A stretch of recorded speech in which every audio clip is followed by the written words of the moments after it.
La stigmatisation des mots aux actions. Merci, docteur Rudy Caillet. Vous êtes praticien hospitalier et coordinateur du CSO d'Alsace. Et merci pour votre présence, d'être venu en Franche-Comté. Merci beaucoup, Amandine et l'association Elysea pour l'organisation incroyable de cette journée. J'avoue que je suis épaté, bluffé de tant de dynamisme et d'intelligence et d'engagement de groupe aujourd'hui. C'est vraiment très chouette et je suis ravi de pouvoir participer à un événement aussi bien mené. On va parler de stigmatisation, on en a parlé déjà à plusieurs occasions. Dans d'autres communications ou dans d'autres sessions aujourd'hui. Et l'idée, c'est de revenir en fait. Donc moi, je suis médecin, praticien hospitalier, je travaille uniquement à l'hôpital et uniquement autour de l'obésité. Donc je reçois des personnes qui sont dans des parcours différents, multidisciplinaires, chirurgicaux, médicamenteux, de prise en soin de l'obésité. Et en fait, je vais vous exposer en fait une démarche clinique en fait de comment la stigmatisation pour un soignant en fait est apparue comme quelque chose de central et majeur dès lors qu'on s'occupe d'obésité et pas seulement en tant que soignant. Alors moi j'ai remarqué depuis 2007 à peu près que dans nos consultations, les personnes qui venaient avec une démarche de perte de poids, je ne vais pas parler d'obésité précisément, mais d'une démarche de perte de poids, pour les personnes qui sont concernées et qui ont envie d'entrer dans une démarche de soins, à 80%, les personnes, ce sont des femmes. La plupart du temps, le motif du changement de silhouette était annoncé en première motivation à la perte de poids, et pour 20% des cas, et dans 60%, ça faisait partie des 3 premiers motifs de recours aux soins. Alors pourquoi cette majorité de femmes? Et puis l'autre question, c'était, oui, on engage, nous, en tant que soignants, des démarches de soins comme une chirurgie bariatrique, par exemple, parce que l'indice de masse corporelle est à plus de 40, parce qu'il est à plus de 35 avec des comorbidités, mais finalement, on avait une réponse santé, où on parlait de choses somatiques qui concernent le corps, le diabète, l'hypertension, etc., à une demande qui était beaucoup plus autour, finalement, d'un changement de silhouette. Et ce changement de silhouette, avec le temps, bien sûr qu'il se mettait en place, mais le rapport au corps, pour autant, n'était pas forcément modifié au fil du soin. Et donc, ça me posait la question de savoir dans quelle mesure la demande de la patiente, la plupart du temps, rencontrait la proposition médicale. Et finalement, on avait un décalage dans la proposition de soins par rapport à la demande de la personne, et on pouvait se retrouver en post-prise en soins avec des problématiques qui perduraient au-delà de ce qui avait été proposé par le monde médical. Et à l'époque, je ne voyais pas comment on pouvait faire coïncider ces deux demandes. La stigmatisation, on en a parlé dans d'autres domaines de la pathologie, par exemple dans la santé mentale. Donc c'est quelque chose que les psychiatres connaissent très bien et qui a été beaucoup décrit. Et puis, depuis les années 2000, on en parle dans l'obésité. Donc c'est le livre, par exemple, de Jean-Pierre Poulin, Sociologie de l'obésité.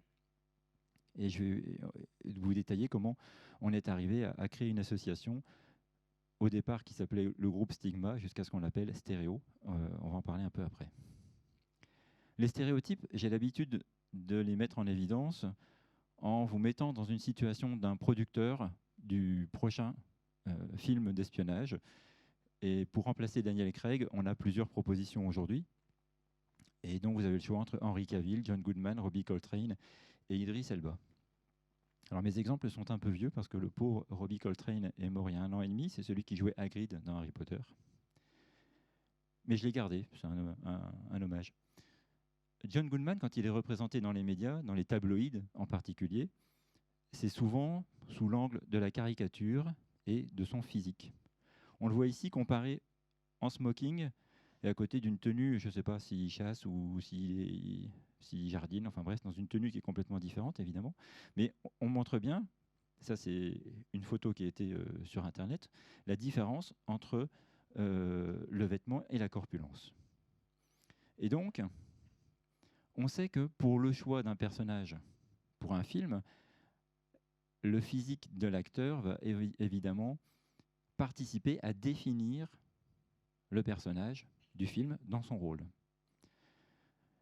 Si on repense à Hagrid, par exemple, mais aussi d'autres personnages comme Augustus Gloop dans Charlie et la chocolaterie, Samuel Tarly dans Game of Thrones, si je me souviens bien, et je ne me souviens plus du nom du Hobbit, dans Le Seigneur des Anneaux. Souvent, ce sont des seconds rôles ou des faire-valoir, et ils ont souvent des caractéristiques de personnages simples, pas courageux, peu vaillants, voire bêtes ou idiots.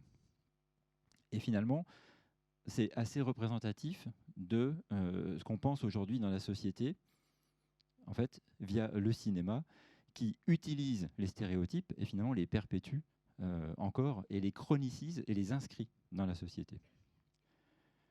En 2014, depuis 2014, je participais au diplôme universitaire de nutrition, de médecine de l'obésité à Nancy.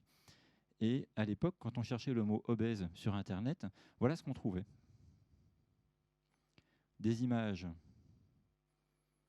spectaculaires où, en fait, on a une réaction émotionnelle sur un certain nombre d'images qu'on voit un enfant, voire même sur certaines images des animaux, sur le terme obèse en 2014.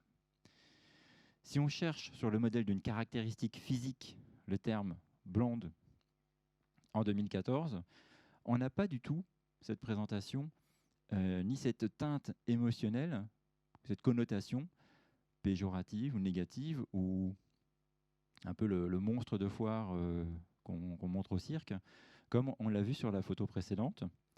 Et moi, personnellement, je vois 40 fois la même image. Moi, je n'ai pas une grande culture capillaire, je l'avoue, mais franchement, j'ai l'impression de voir exactement la même chose. Déjà, ce sont toutes des femmes, elles ont toutes la même coupe. Si on compare maintenant avec un autre terme, comme l'asthme, et là, c'est une maladie chronique, comme l'obésité, on voit des images qui n'ont absolument rien à voir de nouveau, où on voit de la physiologie, des coupes de bronches, on voit des traitements, on voit un peu d'épidémiologie, ici, là, et on voit des enfants. En fait, on assiste à un traitement qui est beaucoup plus neutre d'une pathologie chronique. Obèse en 2025, ça a un peu évolué. On n'est pas sur des représentations qui sont aussi engageantes émotionnellement. On est moins dans le spectacle, moins dans l'émotionnel. Et on peut se demander si l'algorithme Google n'a pas été un peu travaillé pour qu'il y ait une petite part d'aseptisation des images. Voilà, obésité pour 2025, là encore. On a un peu d'épidémiologie, on voit les IMC. Il y a encore le lien avec l'alimentation. Hein. On voit quand même encore des choses qui sont quelque part stigmatisantes et qui continuent de responsabiliser l'individu, puisqu'on montre toujours l'alimentation comme responsable de l'obésité.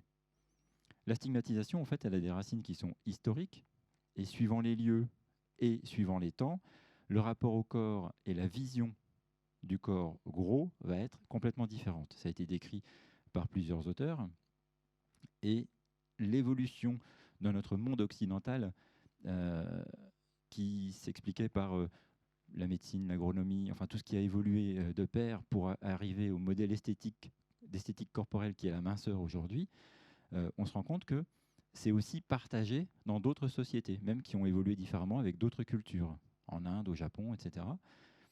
Et en fait, le stéréotype, c'est un lien de société. Le fait de montrer une minorité conforte la majorité, rassemble la majorité, et c'est un lien en fait qui renforce le groupe quand il est majoritaire. Donc les stéréotypes, il y en aura toujours, et que ce soit sur la corpulence ou sur d'autres critères, évidemment. Et le problème, c'est que même si c'est très ancien dans la société, on le réactive en permanence. Et on grandit dans ce bain de vision stigmatisante. Et je donne un exemple qui est assez transgénérationnel, qui est Alceste dans Le Petit Nicolas. C'est le bon copain simple et gentil, le gros qui mange tout le temps. Il est représenté la plupart du temps avec un petit pain. Et il a l'air très sympa, cela dit, mais pour autant, c'est quand même celui qui sera un peu simple dans l'environnement du petit Nicolas. Et donc on grandit avec ces images-là, et donc on perpétue ces images-là, et on fait très tôt dans notre vie le lien entre notre corpulence et notre alimentation, ce dont vous parlez tout à l'heure, Florian. Le problème, c'est que la réalité, elle est beaucoup plus complexe. On a un corps qui régule notre stockage d'énergie via notre comportement alimentaire, notre dépense énergétique de repos, par exemple. Donc notre cerveau est capable d'activer des leviers de stockage, mais aussi de définir nos choix alimentaires, pour une part autonome via l'hypothalamus, et puis pour une part le système de récompense dont on vous a aussi parlé tout à l'heure quand on parlait des addictions.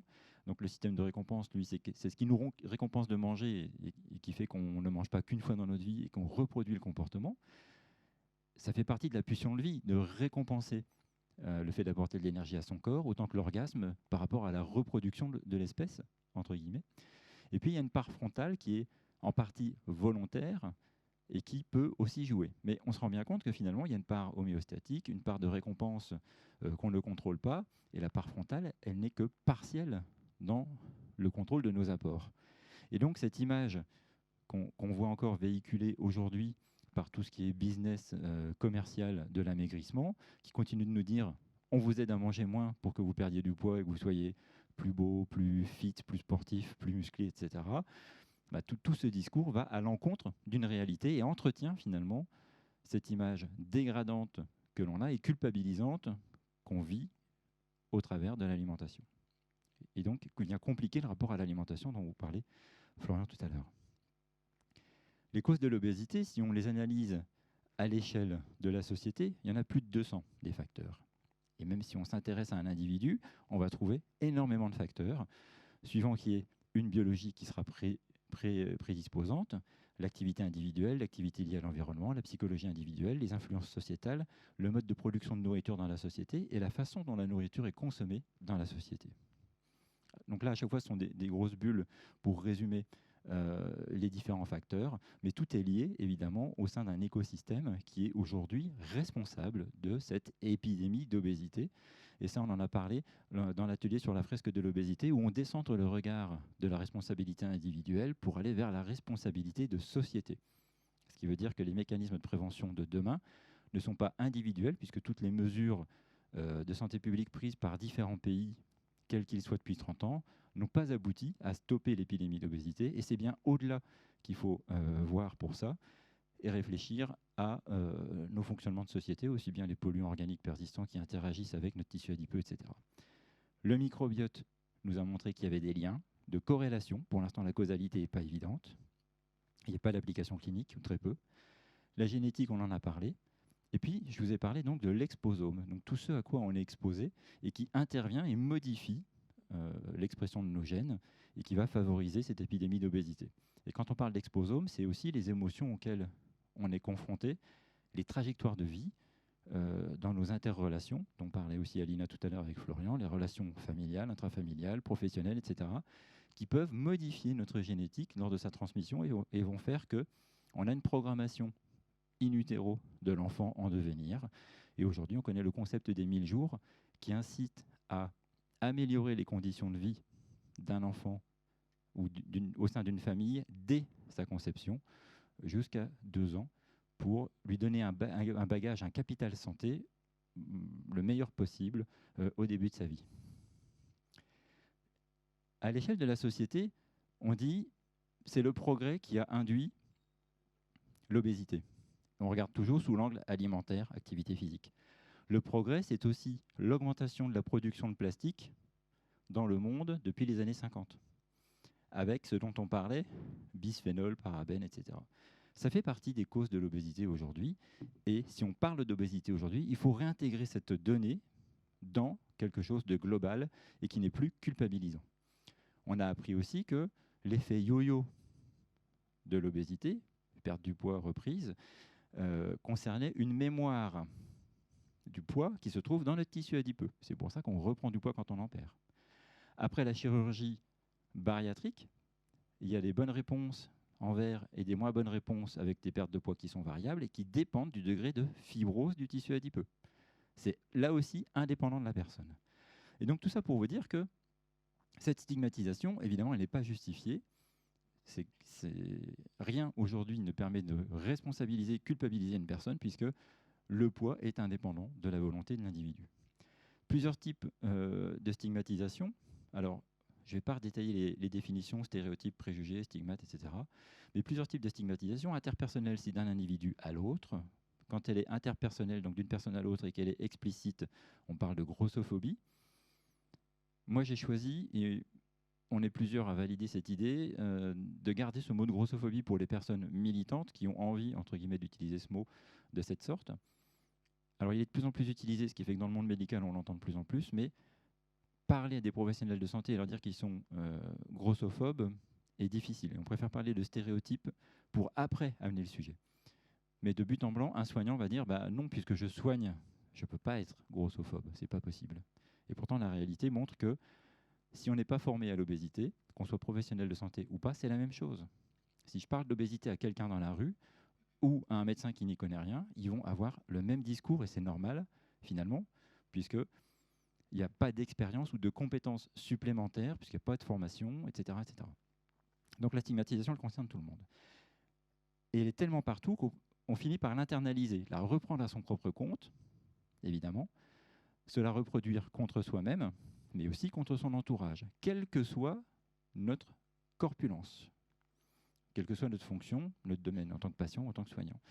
Et donc elle est systémique, c'est les sièges qui sont trop petits pour s'asseoir à un bar en terrasse, les brassards attention qui ne sont pas adaptés, l'IRM dans laquelle on ne peut pas rentrer, etc. Cette stigmatisation, elle peut aussi être anticipée, c'est-à-dire que je suis en situation d'obésité, je sais que si je dois faire quelque chose, me rendre en ville, etc., je risque de ne pas pouvoir faire ce que je veux, non seulement du comportement des autres, mais aussi de l'inadéquation logistique de la société. Et donc, je vais modifier mes comportements. Ça peut être au point, par exemple, de ne plus aller voir le gynécologue, parce que quand on m'a prescrit ma première pilule, on m'a marqué au fer rouge en parlant de mon poids.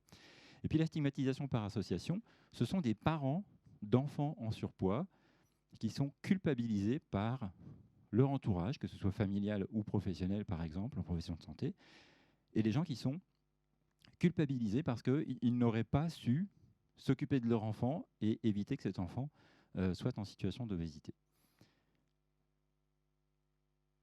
Et puis, il existe une stigmatisation qui est implicite, inconsciente, qui est de notre comportement et de nos attitudes envers les personnes en situation d'obésité ou en surpoids, qui sont vraies aussi pour d'autres formes de stigmates, que ce soit l'origine, ça peut être le genre, bien sûr. Et ça, en fait, c'est indépendant de nous. C'est-à-dire qu'on peut essayer de travailler notre stigmatisation explicite, mais sur l'implicite, c'est beaucoup plus complexe. Et ça va passer par des mécanismes d'empathie, suivant qu'on aura des personnes proches de nous qui seront en situation de surpoids dans la famille ou professionnellement. Alors, je ne vais pas vous redétailler cette blague qu'on trouve sur Internet, parce qu'il y en a plein, des blagues grossophobes sur Internet. Docteur, j'aimerais commencer par enlever mes poignées d'amour, et si on commençait par enlever les poignées de votre frigo? Alors, on comprend l'analogie, poignée d'amour, frigo, faut manger moins, d'accord? Bon, alors la croyance, c'est l'obésité vient de la suralimentation, mais bref, tout ça, ça arrive à quoi? L'expression du stigmate qui est l'inaccessibilité aux soins, tout simplement.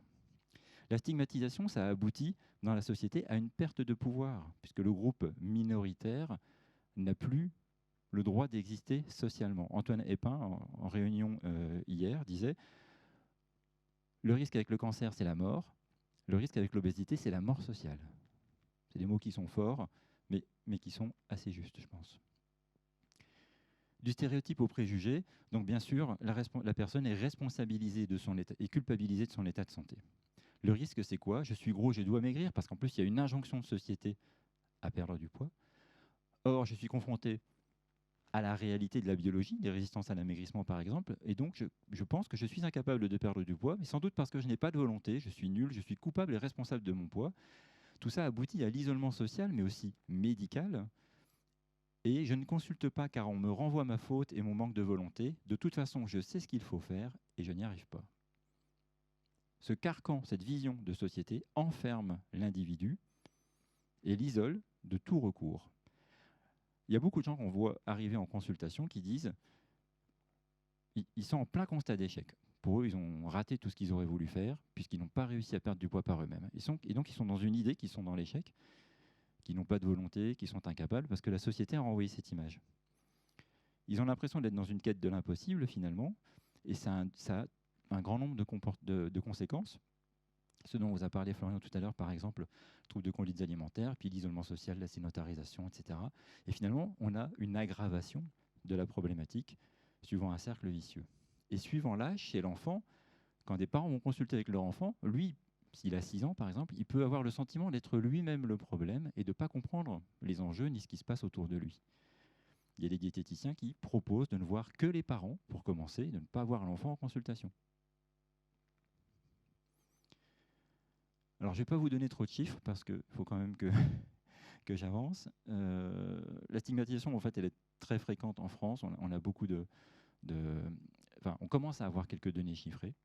Et suivant l'état de surpoids ou non, voilà, ça va décupler tout ce qui est risque de stigmatisation, voire de harcèlement dans les milieux scolaires. Les sources de stigmatisation, eh bien, 76% les membres de la famille, 72% les copains de classe, alors les professeurs d'école un peu, et 63% les médecins. Et un domaine des professionnels de santé qui nous sauve un peu, que 19% les infirmières, donc on est ravis que ce ne soit pas autant. Et puis il faut savoir que les préjugés sur le surpoids apparaissent avant l'âge de 3 ans et sont associés aux préjugés des parents. On parlait du vécu corporel et du désir de perte de poids chez une enfant de 8 ans, un enfant sur 2 dont parlait Florian tout à l'heure. Bah, finalement, voilà, on est prédéterminé très très tôt par rapport à notre relation au corps, etc. Alors les conséquences de la stigmatisation, je ne vais pas tout vous détailler, mais être qualifié de trop grosse par les membres de sa famille augmente de 60% le risque d'être en situation d'obésité 10 ans plus tard, par internalisation du stigmate notamment. Les conséquences de la stigmatisation, elles sont nombreuses, elles sont sociales, on en a parlé, mais elles sont aussi somatiques. C'est un stress biologique qui induit des complications, les TCA, on en a parlé, et ça modifie nos paramètres biologiques. Et donc, l'obésité est aggravée par la stigmatisation. Et la stigmatisation aggrave l'obésité et ses complications. Et puis, on parle souvent de la pauvreté. La pauvreté, ça induit de l'obésité. Et si on l'analyse toujours sous ce prisme très restreint et injuste de l'alimentation et de l'activité physique, on dit bah, c'est normal, ils sont pauvres, ils ne peuvent pas s'acheter de nourriture de qualité et ils ne peuvent pas avoir un accès à l'activité physique de loisir. La réalité, c'est aussi que par le mécanisme de la stigmatisation, l'obésité induit de la pauvreté par la précarisation. C'est-à-dire qu'on a moins d'accès aux études et à l'enseignement supérieur quand on est en surpoids, on n'a pas accès à des salaires plus élevés, on n'a pas accès à l'emploi, on n'a pas accès à vivre dans les beaux quartiers, etc. J'entends bien, mais on est vraiment sur une relation qui va dans les deux sens. Il faut sortir de ce schéma qui va dans la seule direction de dire que c'est normal puisqu'ils ne peuvent pas manger correctement, etc. Les conséquences donc physiques, c'est l'augmentation de la tension artérielle, des risques de diabète, etc. Et tout ça, c'est en lien avec la stigmatisation. Et on se rend compte que tout ça, ce sont des complications de l'obésité et qui sont potentialisées, démultipliées en situation de stigmatisation. Donc le monde de l'emploi, on en a parlé. Je vous ai dit qu'il y avait un lien bilatéral entre pauvreté et obésité. Et ça concerne tout le monde, évidemment, même avec des professionnels de santé qui ont des problématiques de poids. Et donc, la lutte contre les préjugés liés au poids est l'affaire de tous et ne se résume pas aux professionnels de santé. Quelque part, la stigmatisation, ou en tout cas par rapport pas seulement à l'obésité, mais à l'augmentation de la corpulence, parce que vous savez que la définition de l'obésité est encore très discutée, l'augmentation de la corpulence, finalement, sa première complication serait la stigmatisation dans la société sur la simple différence. Et pour résumer cette première partie, je vous dirais que la stigmatisation engendre, aggrave et perpétue l'obésité et elle entrave l'accès aux soins. En mars 2020 est paru un consensus international pour mettre fin à la stigmatisation, en joignant toutes les politiques de santé publique, les soignants, etc., à sortir de cette stigmatisation. La première des choses, évidemment, c'est de communiquer autour de l'obésité, de dire ce que c'est, et puis avoir un discours qui change, comme dire que la masse grasse est la réserve d'énergie dans le corps. C'est vrai qu'on cache le gras depuis les années 60, autant dans l'assiette que sur le ventre, mais en fait, il faut quelque part réhabiliter une fonction physiologique essentielle et vitale dans le corps et chez l'individu. Donc on peut en parler autrement. L'obésité est due à un excès de réserve d'énergie. Ce stock excessif est d'origine multifactorielle et l'obésité est une maladie qu'on peut comparer à l'asthme. Donc il faut changer de paradigme.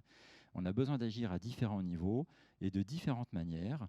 Et puis, finalement, de se rendre compte, en tout cas dans la santé, où on a urgence à être inclusif d'une population qui est demandeuses de soins et d'accompagnement, le monde de la santé aujourd'hui a la chance, l'opportunité d'être le premier à réagir dans la société. Et c'est à nous, professionnels de santé, d'être le premier levier transformateur de la pensée de société. Alors, je ne dis pas qu'on va y arriver, mais ceux qui ont essayé il y a 20 ans ont eu beaucoup de difficultés, ça n'a pas pris. Et aujourd'hui, je crois qu'il y a un certain nombre de choses qui sont alignées, qui vont faire qu'on va pouvoir avoir plus d'impact et faire bouger les consciences. Alors nous, en consultation, on parle d'un super pouvoir, par exemple, de stocker de l'énergie. Sur les courriers issus du centre nutritionnel à Colmar, on explique que les causes de l'obésité sont multifactorielles et qu'il faut en parler de manière bienveillante quand c'est nécessaire. On a communiqué à l'échelle de l'établissement avec des affiches pour réduire les préjugés. Et on a communiqué dans les services de soins, dans les services techniques et dans les services administratifs pour que l'hôpital se veuille le premier levier transformateur de la pensée de société. L'HAS a donné des recommandations concernant le guide du parcours de soins surpoids et obésité de l'adulte. Ça date de janvier 2023. Il y a un chapitre sur les 12 concerné la stigmatisation. Alors on a besoin d'aller plus loin. Un chapitre, c'est bien. Mais je crois qu'il faut réécrire aujourd'hui toute la dynamique, toute la filière de soins dans l'obésité, en s'éloignant de ce qu'on a longtemps imaginé comme étant juste un problème d'assiette et de canapé. On a la même chose chez l'enfant.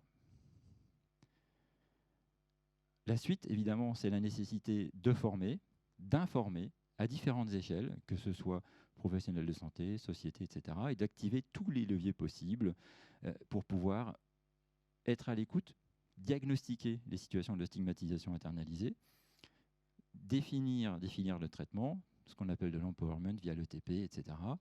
Et puis, d'avoir cet impact à l'échelle de la société pour réduire, en fait, commencer à toucher et prévenir l'obésité en travaillant sur la vision qu'on a du corps et la relation au corps et à l'alimentation. Un dernier mot pour vous parler de Stéréo, qui est une association que nous avons créée, qui est multiprofessionnelle. On est 30 membres aujourd'hui. Le but n'est pas d'avoir énormément d'adhérents, mais d'avoir un groupe de réflexion sur cette thématique, de porter ce sujet et de rendre conscient à l'échelle de la société, des décideurs publics autant que des professionnels de santé, l'existence de la stigmatisation. Et de se dire que chaque fois qu'on parle d'obésité, on a toujours ce risque d'avoir un biais de jugement, d'interprétation, et que quelles que soient nos actions, si on veut les mettre en place, on doit être conscient de ce risque pour pouvoir se décentrer et que nos actions touchent leur cible de la manière la plus efficace, efficiente et pertinente possible. Et tant qu'on reste avec un filtre de stigmatisation, il y a fort à parier que toutes les décisions qui seront prises au sein d'une famille, dans une classe par un professeur des écoles ou par un député qui va voter une loi, risquent de ne pas atteindre leur cible à cause de ces effets pervers. Donc sur ce site, je vous inviterai à voir ce site. L'adresse, c'est tout attaché stéréobésité.fr. C'est pas évident à trouver parce que pour l'instant, le site a 1 mois, il n'est pas encore recensé, enfin pas encore référencé. Vous le trouverez sur mon site LinkedIn parce que je commence à communiquer beaucoup dessus. Donc j'ai fait un post le 3 mars où on mettait en avant l'existence du site. Il existe et il se veut référence concernant la stigmatisation en France, avec des pages où on explique ce que c'est que la stigmatisation, d'où ça vient, etc. Et on propose différentes actions qui sont de nous taguer sur les réseaux sociaux, sur les pages où il y a de la stigmatisation, de signer la pétition, pardon. On propose une charte, on propose de faire un don, évidemment, pour soutenir des projets. On a un laboratoire projet que vous pouvez interroger et puis proposer vous pouvez nous suivre sur les newsletters en vous inscrivant pour une newsletter. Les projets, ils sont nombreux, je ne vais pas vous les détailler, mais l'idée est bien, in fine, d'adapter la filière de soins en s'éloignant des paradigmes qui perpétuent la stigmatisation, ce qui est un peu de notre premier objectif en tant que professionnel de santé, de pouvoir mettre en relation un monde soignant qui est en train d'évoluer avec des personnes qui, aujourd'hui, expriment le besoin de cette aide et de cet accompagnement face à une situation d'obésité. Voilà, je vous remercie. Je ne sais pas si on a du temps. Si, on a encore 10 J'ai respecté minutes. Le timing. Ah, parfait. Bon. Merci beaucoup. Est-ce qu'il y a des questions dans la salle? N'hésitez à prendre la parole. Alors. Jérôme Combe.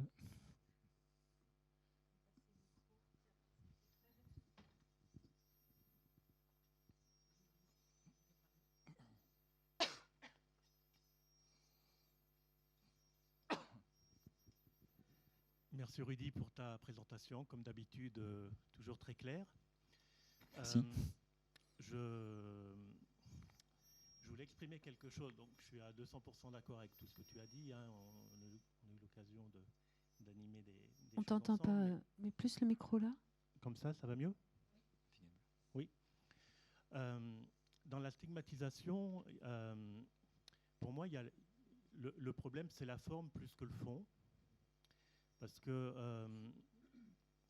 pour échanger avec certains soignants, notamment avec certains médecins généralistes, ça devient compliqué d'aborder la problématique d'obésité avec un patient parce qu'il se retrouve comme classé comme stigmatisant.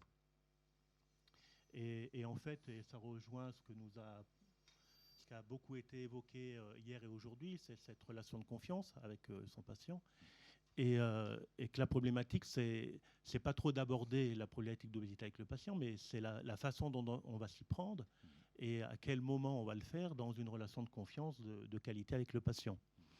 Parce que des médecins nous disent moi, j'aborde plus le problème de l'obésité parce que je vais être classé comme stigmatisant, donc j'en parle plus. Et donc, alors que les patients attendent une main tendue de leurs soignants. Et donc, on a certainement un travail, nous, à notre niveau, de faire ce travail avec les soignants de premier et deuxième recours, de comment mieux travailler la forme pour aborder une problématique qui fait souffrir les patients et qui ne soit pas stigmatisante, en tout cas pas vécue comme stigmatisante. Donc ça, c'est le premier point et j'aimerais ton commentaire là-dessus. Et je voudrais parler d'un deuxième point qui m'interpelle. C'est que par rapport à l'obésité, j'ai l'impression qu'on va d'un tout ou rien dans les facteurs à l'origine de l'obésité. On dit avant, donc la stigmatisation, c'était voilà, vous n'avez pas de volonté, etc. On est d'accord que voilà, ces propos n'ont aucun intérêt, aucun sens. Mais là, on va dans l'extrême où finalement, vous avez un problème d'obésité et c'est pas de votre faute, c'est la génétique. C'est ce qu'on entend, hein, enfin, c'est la tendance vers laquelle on va. Or, on a vu, par exemple, dans une présentation hier, que c'est très intriqué, la génétique, très intriqué l'environnement, qu'il y a des facteurs sur lesquels on ne peut pas agir, et il y a des personnes qui sont en situation d'obésité parce que ce n'est pas leur faute. Hein. Et puis il y a des personnes qui sont en situation d'obésité parce qu'il y a la génétique aussi, hein, mais il y a aussi l'environnement. Et quand les gens viennent nous voir en nous disant je voudrais perdre du poids, j'ai des troubles du comportement et j'arrive pas à les changer, hein, c'est bien que ces gens ont conscience qu'ils ont une responsabilité dans ce qui se passe. Et je trouve qu'on va vers une déresponsabilisation de la situation, un peu générale, qui fait que finalement, cette déresponsabilisation va empêcher l'implication des patients. Et c'est tout dans la nuance, et c'est vraiment du cas par cas, hein, parce que si les patients viennent nous voir et qu'ils ont des problématiques comportementales, s'ils n'y arrivent pas et s'ils en sont là, c'est parce qu'ils n'ont pas trouvé les bons soignants avec les bonnes clés. Hein. S'ils vont voir Florian, s'ils vont voir certains soignants, ils vont trouver des soignants avec les bonnes clés qui vont les aider à résoudre leurs problématiques comportementales. Et je trouve que... mais ce travail-là, il peut être fait que si j'ai conscience que je joue un rôle dans ce qui se passe dans ma vie. Hein. Florian nous a parlé de comportement, et je joue un rôle là-dedans. Hein. Et donc, notre rôle, c'est d'aider à comprendre les patients ce qui se passe dans le fait qu'ils se comportent comme ça ou qu'ils n'y arrivent pas, etc. Et de les aider à trouver les clés, de les accompagner, parce qu'ils n'ont pas les clés, ils viennent vers nous pour chercher les clés. Et voilà, et j'observe qu'on part dans une dérive un petit peu déresponsabilisante, mais voilà, mais c'est vraiment du cas par cas, quoi. Donc voilà, j'aimerais ton commentaire là-dessus aussi. Je vais d'abord répondre sur la deuxième question, que je trouve beaucoup plus complexe à présenter. Et après, je répondrai sur la première, sur l'annonce de l'obésité ou l'annonce diagnostique. Dans toute discipline médicale, on a besoin de nuances. Il ne s'agit pas de passer d'un discours tout à rien, on est d'accord. L'obésité est une maladie chronique. Je suis soignant. Je rencontre une personne, on oublie le diagnostic, il est déjà posé. Cette personne a besoin de soins par rapport à une problématique de poids. Maladie chronique, patient, relation tripartite qui se construit. Quel est le rôle du médecin? Quel est le rôle du malade? Pour reprendre un vieux terme en médecine, quel est le rôle du malade? On ne va pas discuter sur le terme. Et quelle est l'évolution naturelle de la maladie? En termes de développement, les causes de l'obésité, et en termes de soins, le traitement de l'obésité. Ce qu'on a énormément confondu jusqu'à maintenant, c'était de dire que les causes, c'était de trop manger et de ne rien dépenser, et que le traitement, c'était de dépenser plus et de manger moins. Il faut oublier ce schéma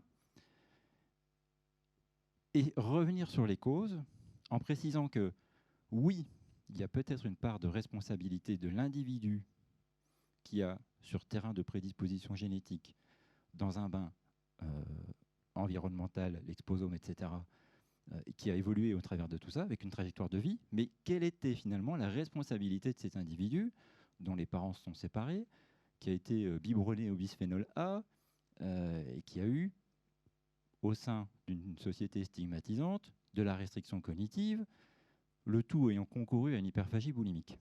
Quelle est la responsabilité individuelle dans cette trajectoire?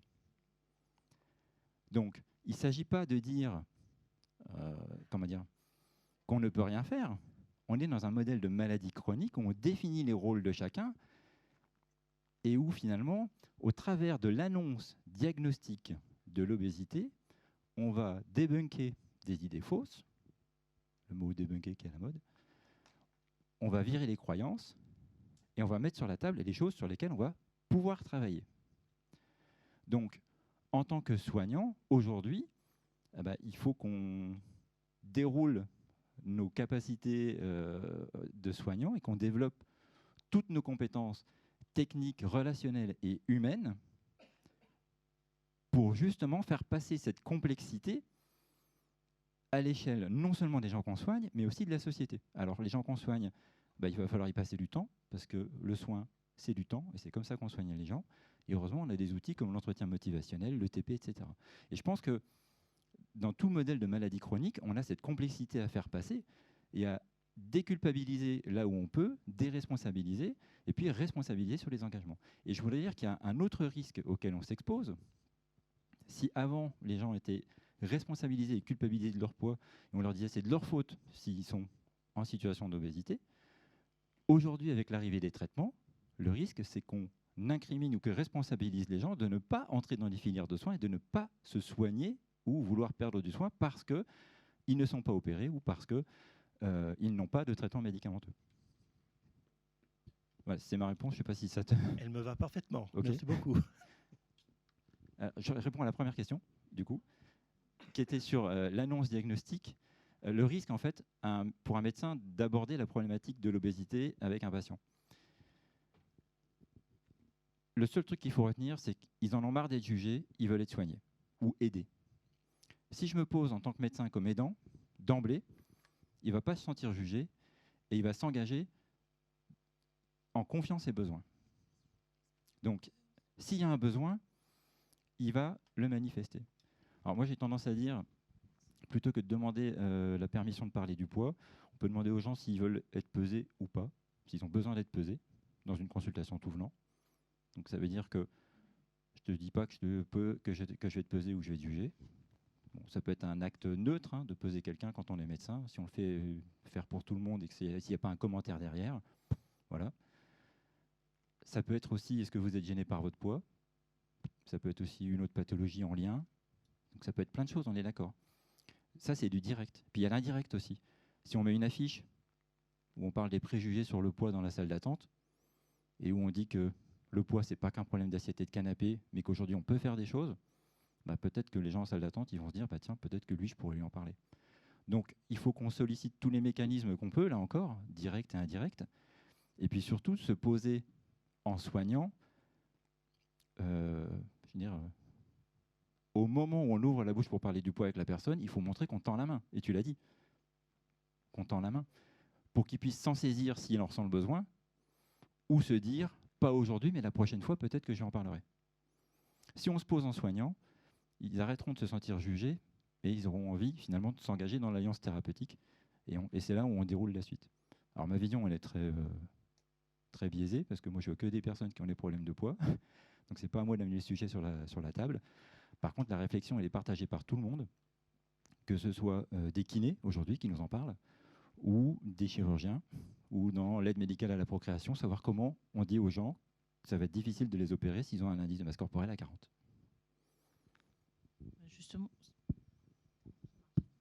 Justement, c'était un peu. Je suis à la fois chirurgien et avec une situation d'obésité. Donc, je trouve qu'il faut différencier la culpabilisation et la responsabilisation. Parce que je pense que c'est vraiment, il faut les responsabiliser, les gens, face à la décision de faire quelque chose ou pas. Après, c'est leur choix. Et puis, on rencontre tous dans notre pratique des personnes obèses, voire très obèses, qui ne sont absolument pas malades. Bon, qui en souffrent peut-être tout de même, hein, dans leur corps, dans leur encombrement, si j'ose dire. Hein. C'est pas méchant quand je dis ça. Mais parce que c'est très difficile d'être dans la société et d'être obèse, mais qui en fait vont très bien. Et comment, quel est notre droit de dire aux gens, il faut sortir de l'obésité? Ça, c'est pas vrai, quoi. Enfin, voilà, on a le droit de bien le vivre aussi. Maintenant, c'est aussi notre devoir de les informer que c'est une situation à risque et qu'on peut leur proposer quelque chose. Et moi, dans ma pratique, je dois peser les gens, puisque j'ai besoin de savoir à qui j'ai affaire et qu'est-ce que ça va être cette chirurgie que je vais lui faire. Et je suis obligée de lui dire. Donc, moi, je vais parfois lui dire, vous êtes obèse, et je suis peut-être la première personne qui le dit à la personne.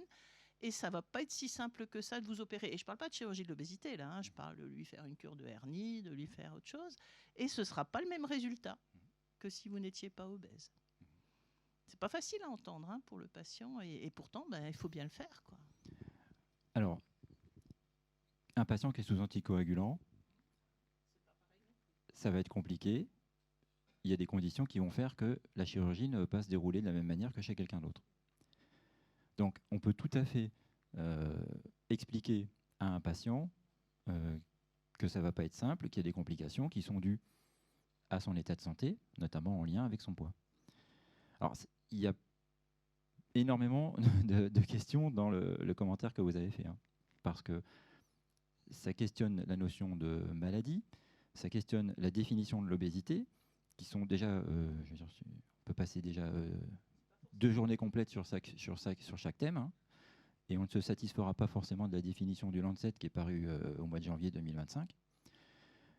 Vous avez souligné qu'on peut ne pas s'en sentir malade, mais on sera quand même déjà sujet aux complications dues à l'encombrement physique de l'obésité, aux injonctions de société, etc. Donc, il y a énormément de choses qui jouent. L'important, c'est quand même dans la relation, dans l'alliance thérapeutique, dans la relation qu'on noue avec la personne qu'on a en face de nous, c'est d'avoir un référentiel qui soit synchrone. Savoir de quoi on parle en tant que médecin, si possible d'être formé et de savoir où on va, pour pouvoir, comme dans la maladie chronique, définir un parcours et accompagner la personne. On en revient au modèle de l'annonce diagnostique. Vous avez un cancer, rendez-vous dans 2 mois. Ou vous avez un cancer, on va vous opérer, on va vous proposer une chimiothérapie, on va vous accompagner. Donc, on ne ferme pas la porte, en fait. On ouvre quelque chose et on trace et on construit l'alliance thérapeutique. Ça, on peut le construire si la personne en face a le même référentiel. Si je lui dis « Bonjour, vous êtes gros », il va me mettre son poing dans la gueule et il va partir. Si à la même personne, je lui dis « Bonjour, vous êtes gros », il dit « Vous avez compris ce qui me gêne ». Simplement, au moment où il entre dans la pièce, je ne sais pas quel est son référentiel. Et lui ne sait pas quel est mon référentiel. S'il se dit, si je lui parle du poids, il va avoir des mots blessants, donc je ne vais pas lui en parler. Si moi je me dis, s'il me parle du poids, je ne vais pas savoir quoi lui dire, donc je ne vais pas lui en parler. Mais si je me dis, je peux lui parler du poids parce que je sais ce que je vais dire et je sais comment je vais l'accompagner, déjà, ça change les choses. Et si je suis patient et si j'arrive en sachant que ce médecin sait parler du poids, je peux faire les choses aussi. Donc le tout, c'est finalement de se parler entre nous, de faire évoluer ce qu'on a dit, la vision qu'on a du poids, du corps, de l'obésité, du comportement alimentaire. Et un truc tout bête, hein, mais on a eu plein de PNNS qu'on fait croire à tout le monde que le PNNS, ça servait à perdre du poids dans la population. Mais peut-être qu'on peut communiquer, faire du marketing social aujourd'hui et faire passer des idées sur ce que c'est que l'alimentation en vrai, ce que c'est que le comportement alimentaire et comment notre corps réagit à ce à quoi on est confronté dans notre assiette, mais aussi à ce à quoi on est exposé. Ça nous ferait peut-être nous écarter un peu d'une vision très réductrice de ce que c'est que le poids en rapport avec l'alimentation. Et ça permettrait probablement plus facilement de construire le soin, de faire du réseau, etc. Et aujourd'hui, on a beaucoup de demandes de chirurgiens orthopédistes, de gynécos, les autres encore, enfin, des pneumos, les cardiologues aussi, qui nous disent il faut qu'on travaille ensemble parce que nous, on ne sait pas quoi faire avec les patients, on a besoin de vous les adresser, mais on ne sait pas comment faire. Et puis, ils n'ont surtout pas envie de leur dire allez au centre nutritionnel, parce que dans la tête des gens, c'est promesse de souffrance, restriction alimentaire, activité physique forcée. Alors que s'ils disent vous savez, aujourd'hui, il est probable que votre poids ait un impact sur votre santé. Moi, ce que j'aimerais faire avec vous, c'est vous soigner dans de bonnes conditions. Alors oui, je peux vous opérer, il y a un risque de complication. Mon assureur ne sera pas content parce que je prends des risques. Mais je vous propose de vous adresser à des collègues.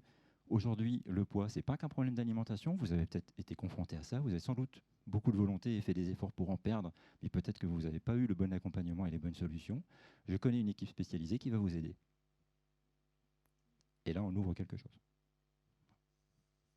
J'ai beaucoup parlé, je suis désolé. Non, mais c'est intéressant parce que ça a du sens. Difficile de faire une réponse courte à chaque fois. Oui, totalement. C'est peut-être une prochaine thématique d'ici quelques temps.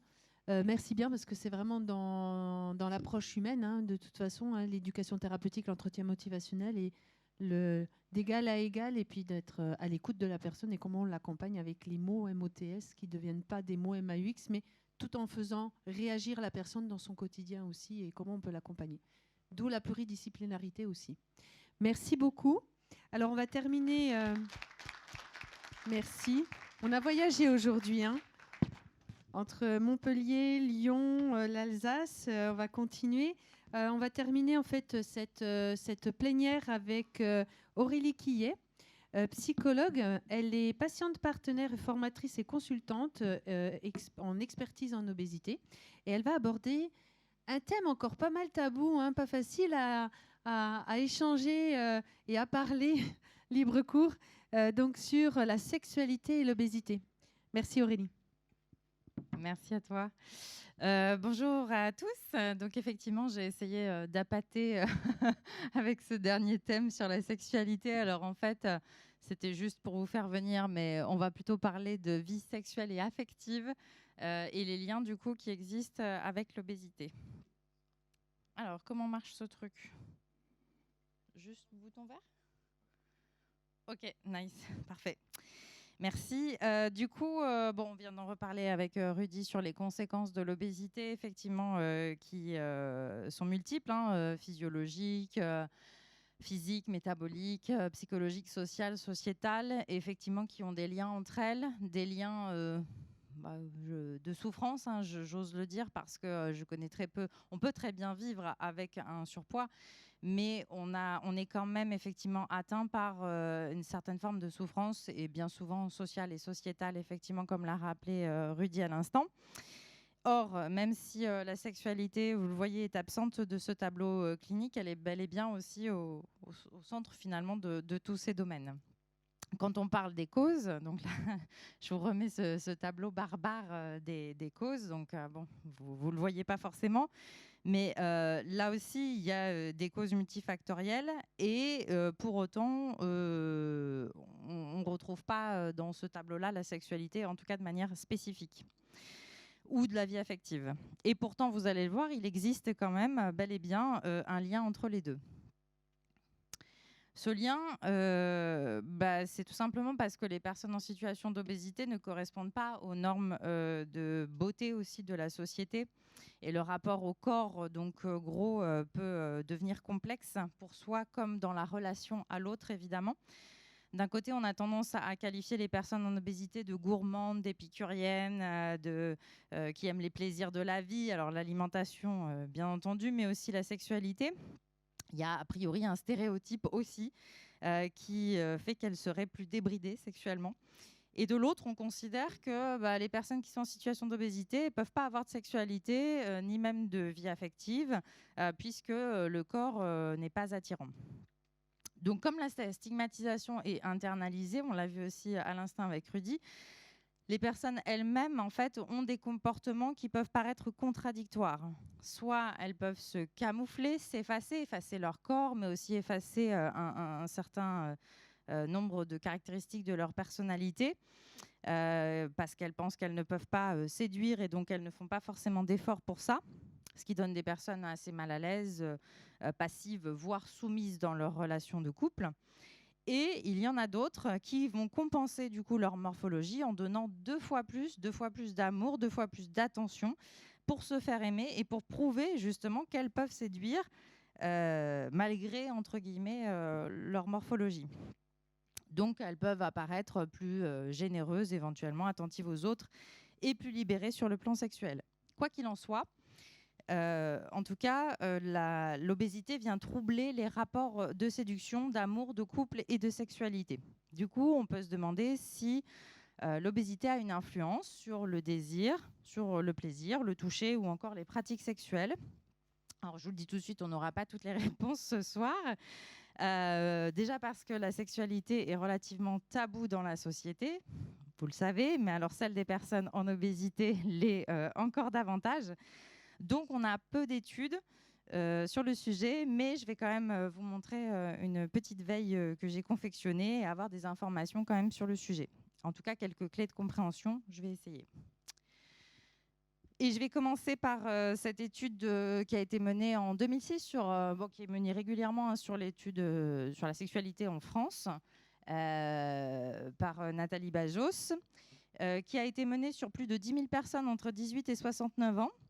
Et parmi ces personnes, en fait, on a fait un focus en 2006, donc c'est vieux, 20 ans déjà. On a fait un focus pour une fois sur les personnes qui avaient du surpoids ou de l'obésité. Et donc, on a interrogé 35% d'hommes en surpoids, 21% de femmes en surpoids, 9% de personnes en obésité. Et on va se focaliser du coup sur ces chiffres de personnes ayant un IMC supérieur à 30, dont la moyenne d'âge était de 49 ans. Alors, premier élément, les femmes en obésité ont 30% de chances en moins d'avoir plus d'un partenaire sexuel dans une année, comparativement à des IMC dans la norme. Et les hommes, c'est 70% de chances en moins. Alors, on constate que plus l'IMC est élevé, moins on a de chances de trouver des partenaires sexuels. Les femmes, comme vous le constatez, ayant toujours plus de facilité à trouver un partenaire. Deuxième chiffre de cette étude, les hommes et les femmes interrogées ont plus de chances d'avoir un partenaire en obésité. C'est 39% des hommes et surtout 67% des femmes, ce qui corrobore aussi l'idée que les hommes sont plus regardants probablement sur le poids des femmes que l'inverse. De plus, chez les femmes en obésité, il y a 3 fois plus de chances d'avoir rencontré leur partenaire sur Internet. Bon, maintenant, il y a un avènement aussi des applications, des sites de rencontres, etc. Malgré tout, on peut considérer qu'effectivement, il y a une prévalence plus importante de ces rencontres hors corps, on peut dire, avec le corps mis à distance chez les personnes en situation d'obésité, et en particulier des femmes. Pour la petite histoire, petite anecdote aussi, il y avait eu une étude dans les années 2000, je crois, sur les sites de rencontres. Et quand on demandait aux femmes quelle était leur pire peur de rencontrer quelqu'un comme ça virtuellement, elles disaient « j'ai peur de tomber sur un psychopathe ». Jusque-là, tout va bien. Quand on demandait la même chose aux hommes, ils disaient « moi, j'ai peur de tomber sur une grosse ». Bon, c'était dans les années 2000. Peut-être que la société a évolué, mais quand même, ça dit quelque chose aussi de notre rapport au corps et puis de la différence aussi qu'on fait entre les hommes et les femmes. Ensuite, du point de vue de la santé sexuelle, on retrouve un taux de grossesse non désirée 4 fois supérieur chez les femmes en obésité de moins de 30 ans, alors que du coup, je vous le rappelle, elles sont moins susceptibles d'avoir été sexuellement actives. Et et je l'ai mis ici, et 3 fois plus donc d'interventions volontaires de grossesse. En fait, un tiers des répondantes vont moins chercher de conseils ou d'informations sur la contraception. Du coup, ces femmes ont 70% de chances en moins de prendre la pilule contraceptive et 8 fois plus d'utiliser des méthodes moins efficaces comme le retrait. On retrouve également moins d'utilisation de préservatifs chez ces jeunes femmes. Bon, ok. Et chez les hommes en obésité de moins de 30 ans, il y a plus de risques de déclarer des infections sexuellement transmissibles. Le risque est multiplié par 12, ce qui est quand même assez intéressant. Je vais dire ça comme ça. On peut considérer malgré tout, ou en tout cas au moins sur ces chiffres vis-à-vis des femmes, j'ai utilisé, ce terme de grossophobie médicale, ou en tout cas à minima de violence gynécologique, qui fait que du coup les personnes en obésité, on l'a dit, elles ont moins accès aux soins, ou elles vont moins chercher du coup les soins, parce que justement elles peuvent avoir été stigmatisées par rapport à leur poids, ce qui peut expliquer un certain nombre de ces chiffres. Alors, il y a un impact effectivement de l'obésité sur la sexualité, alors en particulier chez celle des hommes. Alors je vais passer très vite parce que je vais vous l'expliquer après. Chez les hommes, et voilà les difficultés qui peuvent apparaître chez les femmes également. Alors, je ne veux pas non plus faire peur à tout le monde, c'est des statistiques. Ça ne veut pas dire qu'on a automatiquement une sexualité foutue parce qu'on est en obésité, je rassure tout le monde. Malgré tout, il y a des chiffres, donc il faut bien les expliquer. Et donc, sur les troubles sexuels, les hommes en situation d'obésité ont plus de risques de souffrir de dysfonctionnement érectile dans le cadre d'un syndrome métabolique notamment. À cela, on peut ajouter les comorbidités très souvent associées à l'obésité, comme l'hypertension artérielle, le cholestérol, le diabète de type 2, l'apnée du sommeil, etc., qui sont déjà des affections connues comme responsables de troubles sexuels, de l'excitation et de l'orgasme. Bon, c'est un peu du coup le serpent qui se mord la queue. Pardon pour cette blague. Pardon, j'en ferai plus. Et chez les femmes en situation d'obésité, les difficultés sexuelles seront davantage en lien avec l'image qu'elles ont d'elles-mêmes et d'appropriation du corps, de la faible estime de soi, etc., et même de la pression sociale, même s'il peut y avoir quelques problèmes fonctionnels. Et d'ailleurs, elles sont plus nombreuses à considérer la sexualité comme moins importante dans l'équilibre de vie personnelle. En tout cas, le point commun entre les deux sexes, c'est une baisse de libido et des complications au niveau de l'érection, dû à ce rapport testostérone-œstrogène, et donc qui peut avoir une affection sur l'érection, la lubrification, la pénétration, la réduction de la diversité des positions sexuelles aussi, dans la mesure où l'obésité, le corps peut limiter parfois les personnes dans leurs mouvements. Et ce sont des troubles sexuels primaires, tout ça, qu'on appelle primaires en tout cas, auxquels il faut ajouter des troubles secondaires qui peuvent indirectement altérer la sexualité, comme la fatigue, la transpiration, l'hirsutisme, des troubles urinaires ou intestinaux par exemple, auxquels il faut encore ajouter ce qu'on appelle les troubles tertiaires, qui sont plus d'ordre psycho-émotionnel ou socio-culturel, comme l'image de soi, l'estime de soi, la peur du regard des autres, la peur du rejet ou encore la dépression. Et donc, on en arrive effectivement à cet évitement du coup de la vie sexuelle et affective. Donc, on parle vraiment des deux, c'est-à-dire que les personnes en situation d'obésité vont éviter à la fois de rentrer dans un rapport sexuel, mais aussi de rentrer tout simplement dans un rapport de séduction ou de couple et de finalement essayer en tout cas de faire sa vie avec quelqu'un. Il y a aussi des troubles de la fertilité dû au poids, notamment quand on a un IMC supérieur à 29, donc c'est pas non plus extraordinaire, mais à partir d'un IMC supérieur à 29, la probabilité de tomber enceinte diminue. On a des troubles du cycle menstruel, des cycles qui sont irréguliers, voire absents. L'insulinorésistance aussi joue beaucoup, le syndrome des ovaires polykystiques également. Et donc des risques de complications, même quand on tombe enceinte. Il y a un risque d'infertilité quand même 3 fois plus élevé chez la femme en obésité, que ce soit d'ailleurs en conception naturelle ou en PMA. ou assistée.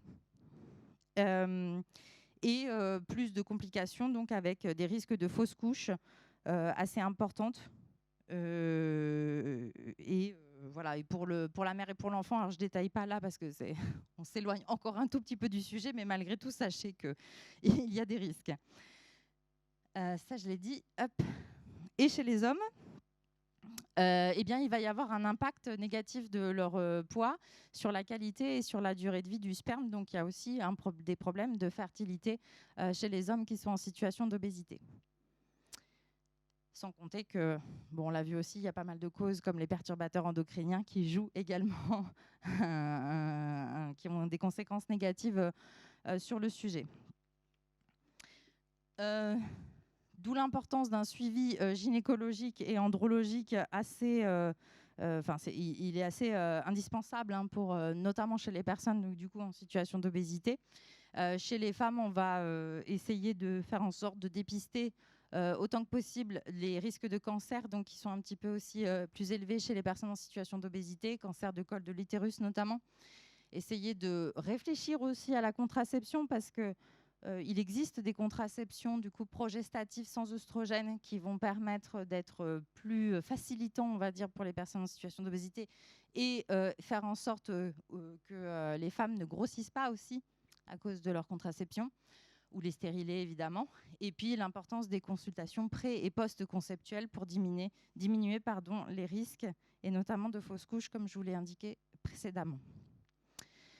Chez les hommes, il faut savoir que la dysfonction érectile est prédicateur de problèmes cardiovasculaires. Donc là aussi, c'est un cercle un peu vicieux. Donc on va essayer de faire en sorte de parler à la fois de l'obésité, du poids, de ce que ça engendre en termes de problèmes cardiovasculaires, mais aussi, parce que là aussi c'est un autre sujet, Rudy, qu'il va falloir qu'on creuse, parler de fonction érectile, je pense que ce n'est pas une chose simple non plus en consultation.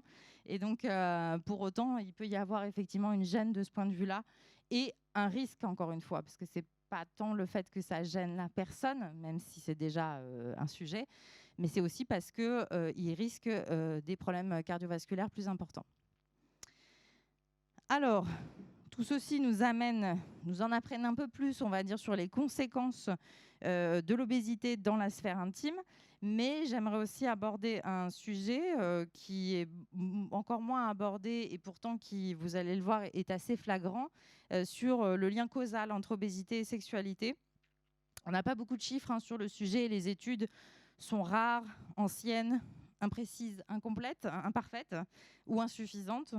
Cependant, il a été établi, je vous laisserai juger, qu'une personne en obésité sur 3 a été victime d'abus sexuels, viol ou inceste dans son enfance ou dans son adolescence. Surtout chez les personnes en obésité ayant un IMC supérieur à 40. Et ça correspond plus précisément à 11% des hommes et 39% des femmes en obésité. Bon, si vous voulez mon avis, ces chiffres même sont sous-estimés, très sous-estimés. Moi, honnêtement, au niveau de mon expérience et après avoir interrogé pas mal de patients sur le sujet, je pense qu'on peut au moins se dire que 70% chez les femmes, parce que chez les hommes, c'est un petit peu plus compliqué d'en parler, mais que 70% des femmes, au moins, ont été victimes d'agressions. Alors, d'agressions de toutes sortes, parce que vous avez entendu, j'ai parlé de viol, inceste dans l'enfance et dans l'adolescence. Du coup, ça ne prend pas en compte déjà les agressions qui ont été subies à l'âge adulte. Et ça ne prend pas en compte non plus un certain nombre de commentaires, de regards, de gestes inappropriés, etc., qui ne sont pas considérés en tout cas comme tels, comme des agressions sexuelles obligatoirement. Les femmes en obésité rapportent 10 fois plus d'antécédents d'abus sexuels que les femmes qui n'ont pas une obésité, et 4 fois plus aussi de violences physiques. Donc c'est quand même assez... On parle de MeToo et compagnie. Je pense que c'est aussi un sujet d'actualité qui va revenir. C'est aussi quelque chose qu'il faut prendre en considération, en tout cas dans la consultation, je le redirai tout à l'heure.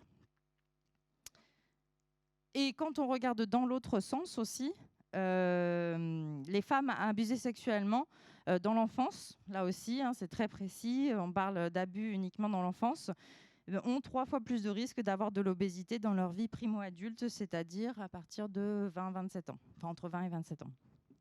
Donc il y a quand même une hypothèse de protection, on peut le dire là-dessus. Est-ce qu'on pourrait, alors moi c'est une hypothèse, je me mets ma casquette de psychologue, hein, mais forcément quand on voit ces chiffres, cette prévalence, on peut que se dire à un moment donné que l'obésité peut-être a été une forme de carapace, d'armure, qui a permis sans doute de à la fois désexualiser, en tout cas encore une fois pour les femmes, désexualiser leur corps et même se déconnecter, se dissocier de leur corps pour éviter de souffrir davantage de ces violences. Une autre méta-analyse a également démontré une corrélation avec des maltraitances intrafamiliales vécues dans l'enfance, des négligences physiques, privation de nourriture, de soins ou d'hygiène par exemple.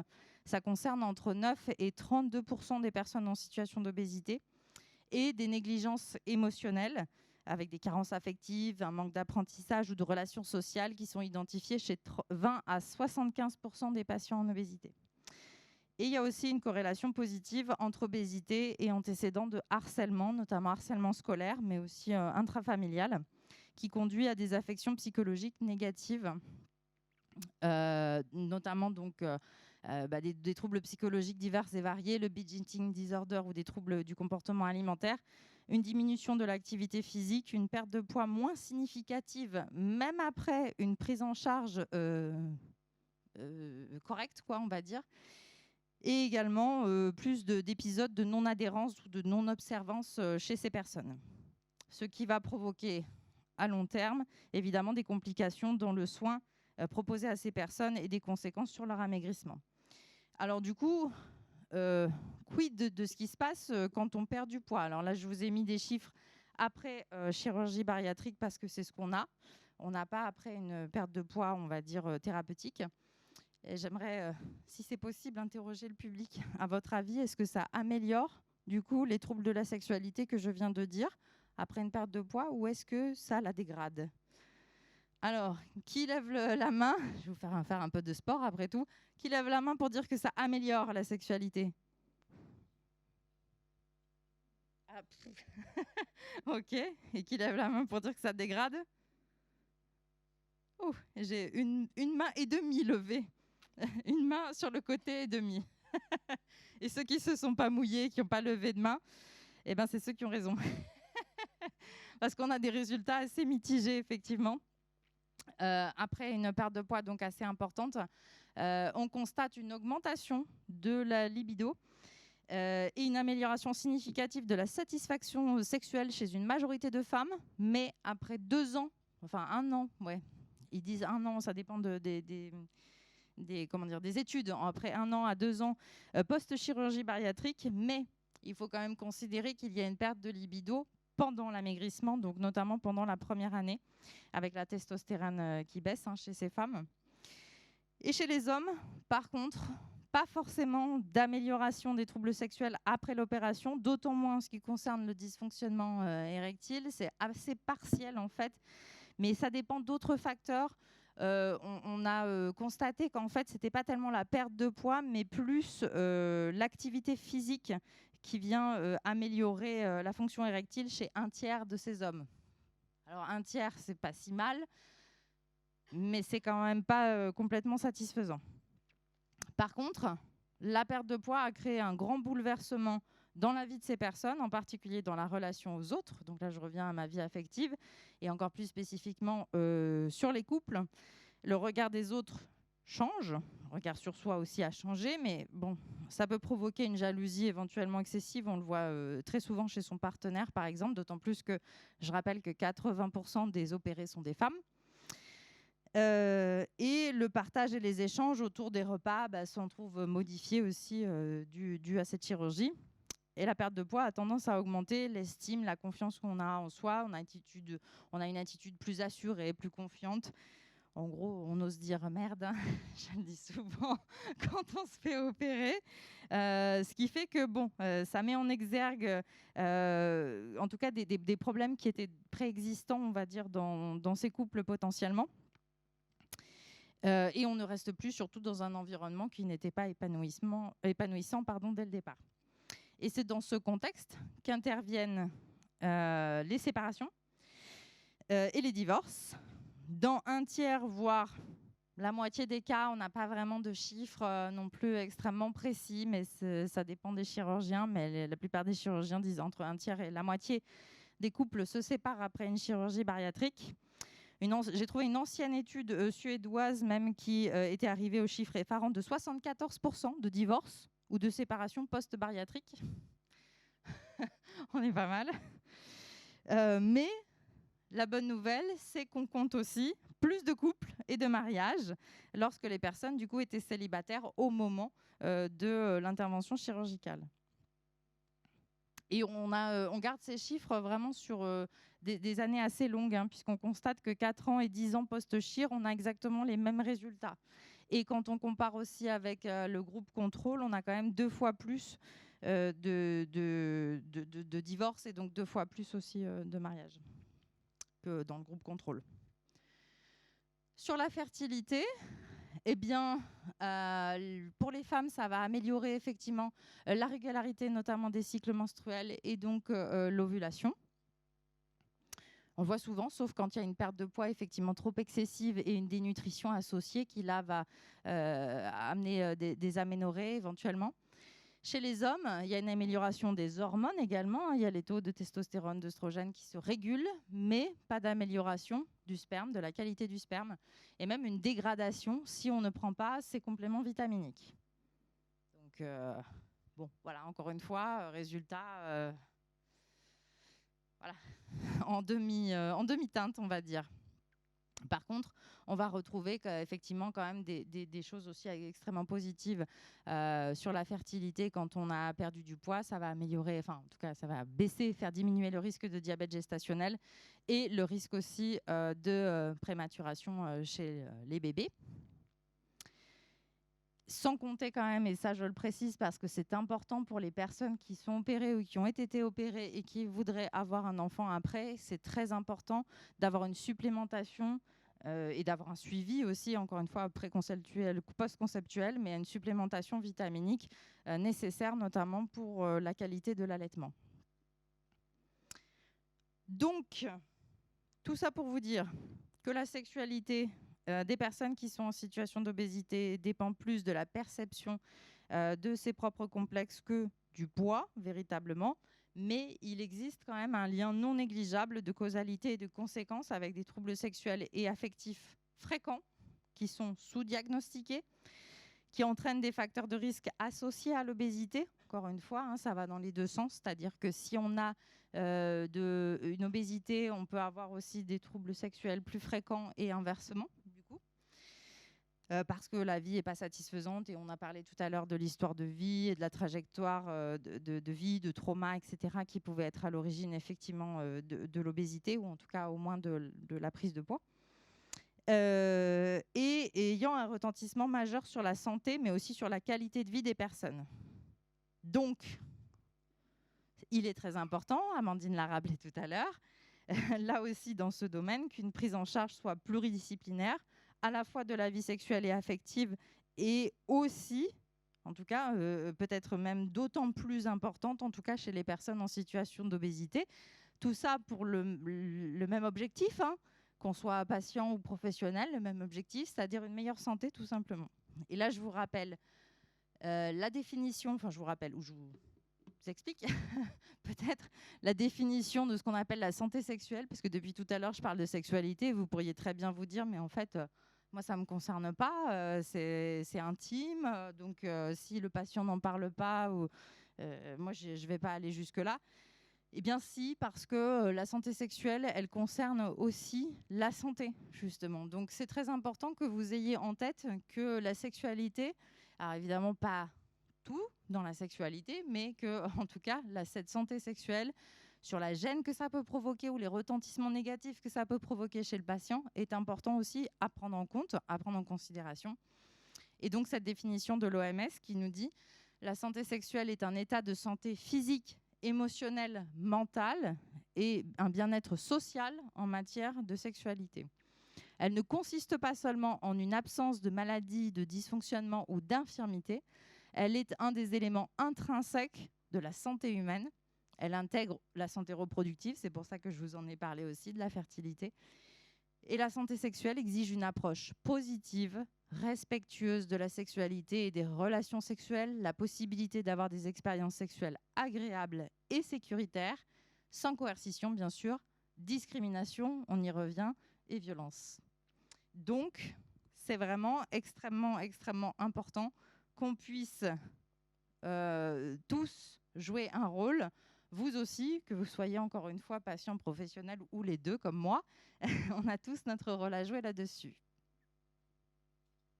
Et ah oui, je vous ai mis, pardon, j'ai juste mis cette diapo avec quelques outils et des ressources pour éventuellement aller plus loin, puisqu'il existe en fait un certain nombre de ressources et d'outils pédagogiques que vous pouvez retrouver sur ces différents sites et vous aider en tout cas à en parler éventuellement en consultation, encore une fois, que vous soyez patient, que vous aimeriez parler de ce sujet de la santé sexuelle auprès de votre soignant, ou alors qu'on soit soignant et qu'on aimerait éventuellement pouvoir aborder ce sujet avec les patients.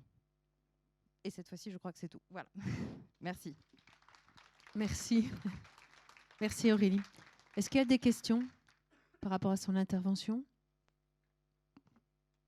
Moi, je tiens à te remercier parce que c'est vrai que les chiffres parlent. Ça nous permet effectivement de conceptualiser puis de voir un peu ce qui se passe. Et après, comme on dit, il y a les chiffres et puis la réalité parce qu'on ne dit pas tout non plus.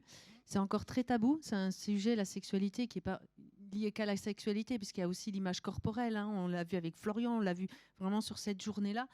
Et puis des expériences traumatisantes. Hein. On parle de violence gynécologique, et pas forcément que pour les personnes en situation d'obésité, mais de façon globale, mais un peu plus accentuée. On le voit aussi dans l'accompagnement PMA. Hein. Rudy parlait bien que la posture verbale et la posture non verbale ont une conséquence dramatique après pour la vie, pour notre quotidien, pour la santé mentale et aussi physique et nos projets de vie. Et moi, je vais partager une expérience puisque tout le monde connaît Élise, qui est notre choupinette de 16 ans.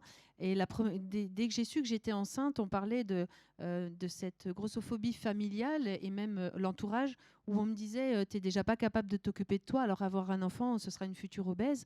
Et comment voulez-vous, en tant que spécialiste aussi, comment voulez-vous que je puisse voir votre fœtus avec le amas de graisse que vous avez ? Donc, toutes ces injonctions, en fait, on se disait, mais en fait, je ne suis pas capable d'être maman. Et toutes les complications. Et j'ai eu la chance d'avoir un gynécologue obstétricien homme qui m'a dit, mais stop, on arrête tout ça. Tu as la possibilité d'être maman, mais si tu es en situation d'obésité, et je vais t'expliquer, on va voir ensemble effectivement les risques qu'il peut y avoir, mais comment on va pouvoir t'accompagner pour que ces 9 mois de grossesse se passent dans les meilleures conditions possibles. Et j'ai eu la chance d'être suivie par le REPOP et une équipe pluridisciplinaire bienveillante, mais vraiment la vraie bienveillance, où effectivement, on nous explique les risques, mais on nous explique aussi les capacités qu'on peut avoir, et que si on est bien entouré, et si on fait effectivement tout ce qu'il y a à faire pour que ça se passe bien, ben, ça se passe super bien. Et effectivement, une grossesse vraiment super, avec un accouchement en or. Et voilà, toute cette démarche-là, pour autant, ces injonctions, elles font partie. Et la relation que j'ai maintenant avec ma fille est des fois conflictuelle parce que voilà, cette expérience-là, elle marque quand même. Et moi, je suis contente aujourd'hui parce que je vois qu'il y a des choses qui bougent. On voit ces futurs professionnels de santé où on remet un peu de l'humain, de la place de l'humain, et le rôle aussi du patient. Oser dire, là, ça ne me convient pas aussi, ce fameux pouvoir d'agir et de dire non, là, ça ne me convient pas. C'est pas pointer du doigt que le professionnel ne fait pas bien les choses. Simplement, on peut pas lui en vouloir parce il est formé d'une certaine manière. Et là, je vois que ça bouscule aujourd'hui parce qu'il y a une forte demande de l'implication des patients au sein même des établissements de formation. Et je trouve ça génial. Donc, pas à pas, on commence à avancer. Oui, tout à fait. Et puis là, on parlait tout à l'heure de responsabilisation, culpabilisation. C'est pas le sujet non plus, mais comme dans toute relation d'individu à individu, c'est 50-50. Donc, effectivement, il faut que le chemin soit fait des deux côtés. Du point de vue du soignant, effectivement, on a le privilège, et j'espère de plus en plus et de mieux en mieux, d'avoir des accompagnements thérapeutiques effectivement plus personnalisés, plus bienveillants, plus positifs, etc. Et d'établir aussi ce qu'on appelle l'alliance thérapeutique, donc cette relation de confiance aussi avec le patient. Je l'espère en tout cas pour une grande majorité de soignants. C'est pas encore tout à fait ça, mais on avance. Et puis la deuxième chose, c'est par rapport aux patients et ce que tu viens de dire, parce que je ne rentre pas dans les détails, mais c'est important de comprendre que quand on a vécu une violence sexuelle, c'est une violence, ça certes, pris isolément, c'est un traumatisme, mais en fait, ça va devenir un traumatisme complexe dans la mesure où il va y avoir une répétition.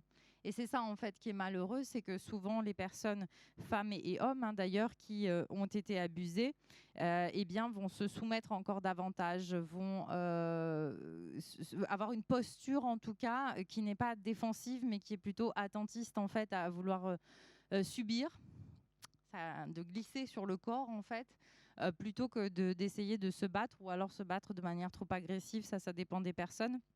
Quoi qu'il en soit, ce trauma va devenir complexe et du coup, à chaque fois que tu vas avoir une remarque de la part d'un gynéco, d'un médecin ou d'un voisin, d'un ami, peu importe, et ça va raviver en fait, ça va venir encore gratter là où ça fait mal déjà et donc raviver ce trauma complexe.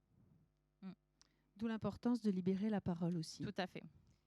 Merci en tout cas Aurélie pour cette intervention sur la sexualité. Merci à vous et merci pour l'organisation de cette JTO. Merci à toi Amandine. On va bientôt clore ce moment.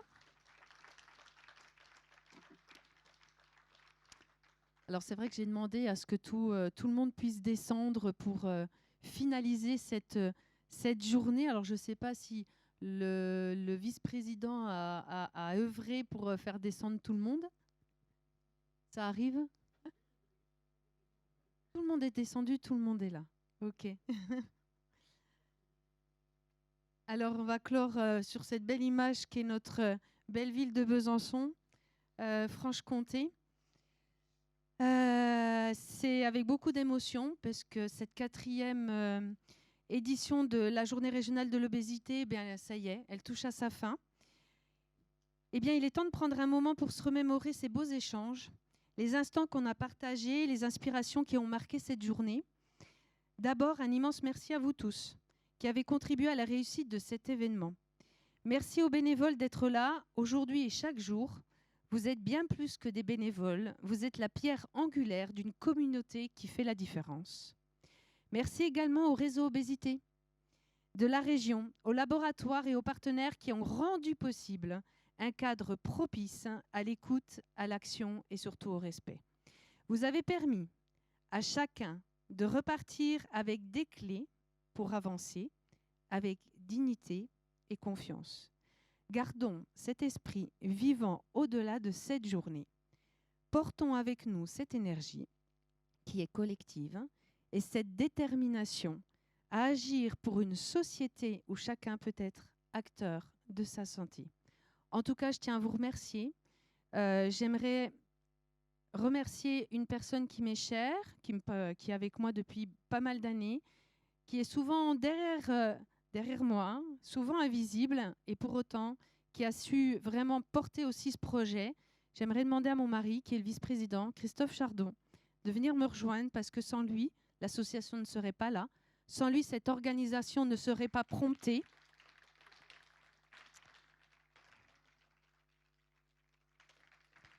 Parce que c'est souvent le président qui se met en avant, mais souvent on oublie que derrière, il y a pas mal de monde. J'aimerais que ma fille Élise, sans qui Lyséa ne serait pas créée, vienne. Parce qu'elle est notre bout de chemin, elle est celle qui nous aide à continuer. Et je suis fière de t'avoir. Voilà, viens. Voilà, donc comme quoi, le Répop, merci au Répop parce que ça m'a permis de nous avoir la plus belle fille et qui s'engage aussi dans le milieu associatif. Et pour vous tous, les bénévoles de l'association Elyséa et leur entourage, un énorme merci parce que l'association ne serait pas celle qu'elle est, familiale. Elle ne serait pas aussi celle qui est amicale avec tous ces peps qu'on apporte. Merci à tous les professionnels d'être là, à mes étudiantes qui sont maintenant dans le réseau Obésité. Et puis merci à Élise et Léonie, donc nos 2 étudiantes en BTS SAM. Elles en ont bavé, les pauvres, de beaucoup d'autonomie, mais qui ont essayé de faire le mieux qu'elles peuvent pour passer leur examen. Bientôt, leur BTS, grâce à ce projet-là. Merci à vous tous et je vous souhaite une bonne continuation. Et pour ceux qui sont à l'extérieur de Besançon, voici notre très belle ville. Venez quand vous voulez parce qu'en Franche-Comté, on sait bien vous accueillir. Merci à vous.